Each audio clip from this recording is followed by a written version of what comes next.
Soyez bénis, mon frère, ma soeur. Shalom, que la paix de Christ soit avec vous. C'est votre frère Dieu merci.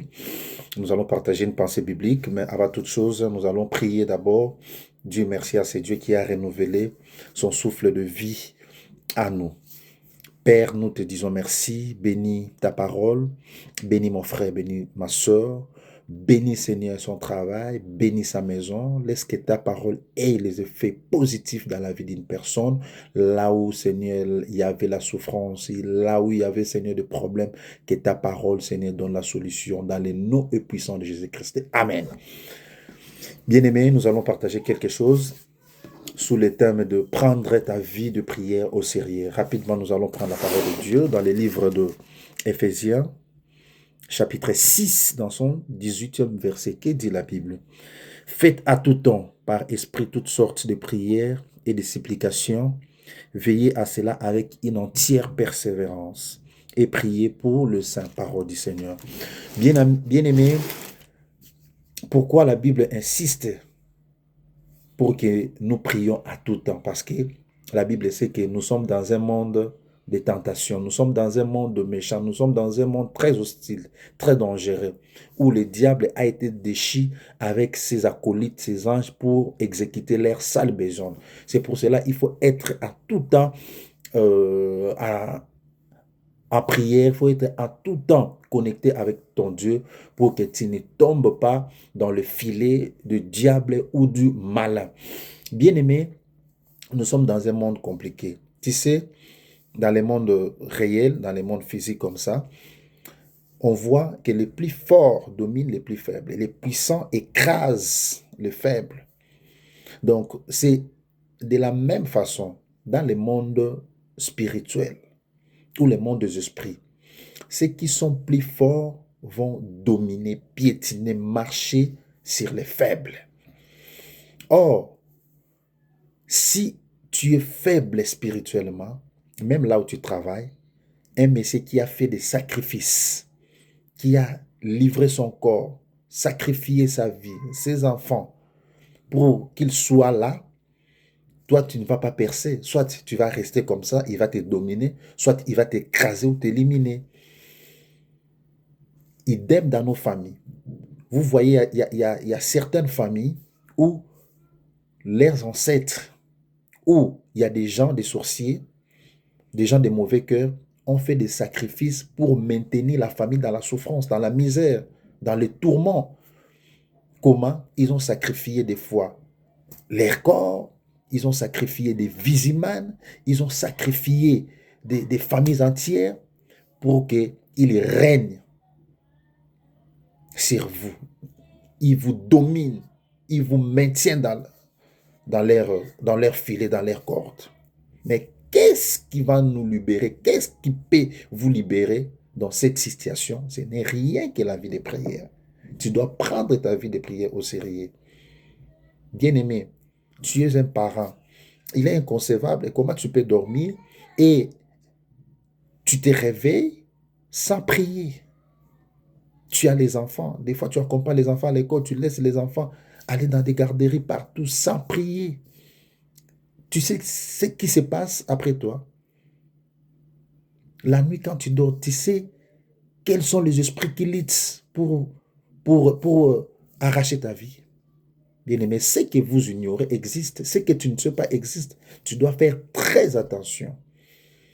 Oh, quelqu'un qui ne prie pas, quelqu'un qui est dans la distraction, carrément, il est tombé dans le sommeil spirituel. Oh, le sommeil spirituel t'amène où?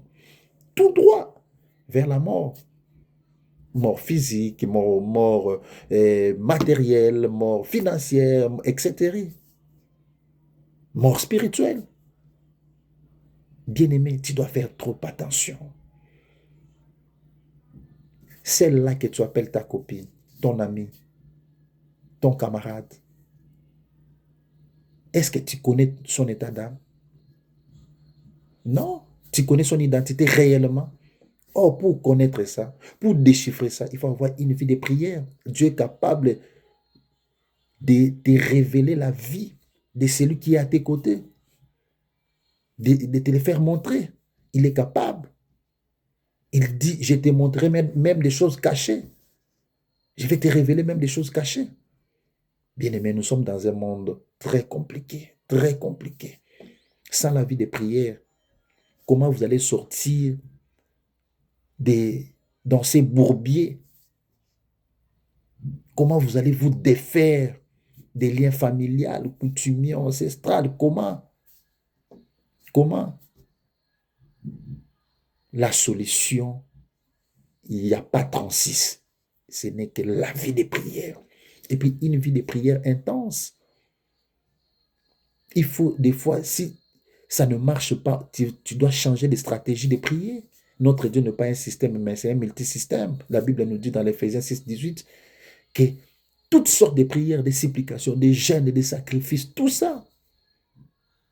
Parce que ces liens-là ne vont pas partir comme ça avec ta simple prière. Non. Il faille que tu fasses des prières approfondies. Parce que les sacrifices de ces mauvais gens, de ces sorciers, de ces démons, sont plus élevés. Ils ont donné des vies humaines. Il faut que maintenant tes sacrifices soient pas en deçà, mais au-dessus, pour que tu aies une position prédominante ou dominante pour que leur sacrifice ne fasse rien dans ta vie, n'aie pas les effets. Sinon, tu feras que du surplace. Ils vont te manger, ils vont te piétiner, ils vont marcher sur toi, ils vont t'engloutir, ils vont te balloter. Et une vie de prière solide, solide. Même notre Maître Jésus, c'était un homme de prière ici-bas. Lui qui est Dieu, il priait. Toujours, il était un homme de montagne. Et vous et moi, sans la prière, on n'est rien. On est considéré comme leur proie. On est à la merci de ces gens, des démons, des sorciers. Bien-aimé, faites un effort de remonter. Je suis venu cet après-midi, ce matin, ce soir, cela dépendra de votre fuseau horaire, de rebooster encore ta vie de prière. Réveille ta conscience. Sors du sommeil spirituel. Ça t'amène nulle part. Tes enfants attendent beaucoup de toi. Ta famille attend beaucoup de toi. Tu as un futur. Dieu a un bon projet pour toi. Il a fait déjà sa part. Et toi, fais la vôtre. La vie dépend de toi. Ta réussite dépend de ta vie de prière, bien-aimé. Prenez les choses en main. Prenez courage. Car Dieu a encore des choses à faire avec toi, à accomplir avec toi. Car on ne sait pas qui est ami, qui ne l'est pas. Oui, tu ne peux pas se méfier de tout le monde, mais tu ne peux pas aussi te livrer à tout le monde. Tu dois faire une sélection, un choix. Mais qu'est-ce que ça te demande? Rien qu'il faut avoir la vie de prière pour que Dieu te le montre. Ça demande rien que la vie de prière pour déchiffrer tout ce qui t'entoure et pour avancer. Sinon, ça sera trop tard. Tu seras déjà dans leurs mains. Tu vas tomber dans leurs filets. Oh, j'ai pris que ça ne soit pas ton cas. Réveille-toi, réveille-toi, réveille-toi. Que Dieu te bénisse dans les noms et précieux de Jésus-Christ. Bye bye, à la prochaine.